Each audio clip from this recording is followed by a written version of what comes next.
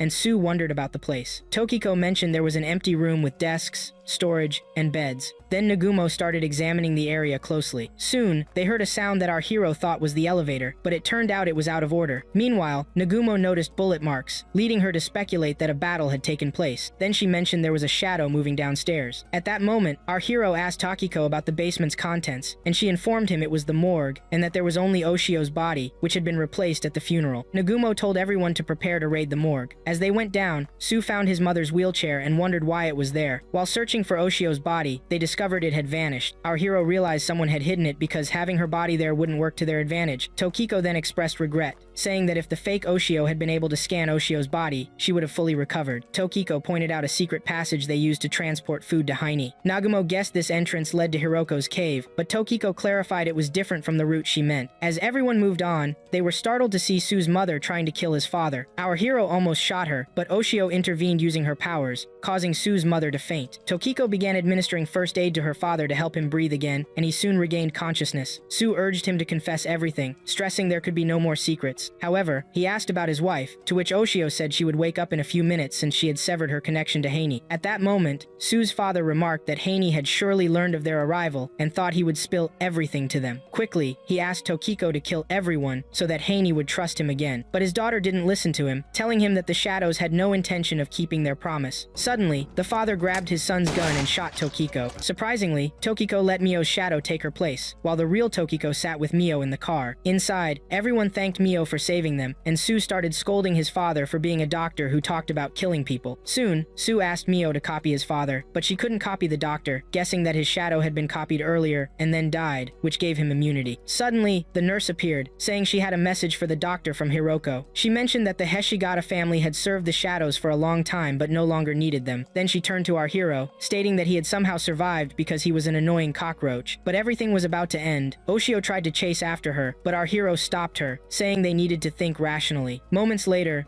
Sue's mother woke up and began talking about killing Heine. The doctor objected, saying that killing her would mean the death of all the shadows, including Oshio. But Oshio didn't argue and confirmed that she had actually died 2 days ago, and that her continued existence was just extra time. If she could save everyone, she wouldn't hesitate. Then our hero asked the doctor about Heine's plan, and he told him that she only wanted to return to her hometown through the vast deep ocean. Our hero replied that this was impossible, as only shadows could live there. However, the doctor told him that time wasn't recognized there, and that he would also become a shadow to live there, and Tokiko and Sue would follow after the transformation. At that point, his wife thanked him for saving her but decided to give up her life to save everyone. The doctor cried, saying he would have no one left after that. But she told him that his children were by his side and that the villagers depended on him. After that, the doctor went with them to introduce them to the patient records diagnosed with shadow disease, but in reality, they were meals for Heine. He also told him that our hero's parents were among those records. Our hero said his parents died in an accident, but the doctor confirmed that they were killed because they discovered Hiroko's cave, where Shidi killed them and replaced their bodies to make it look like an accident.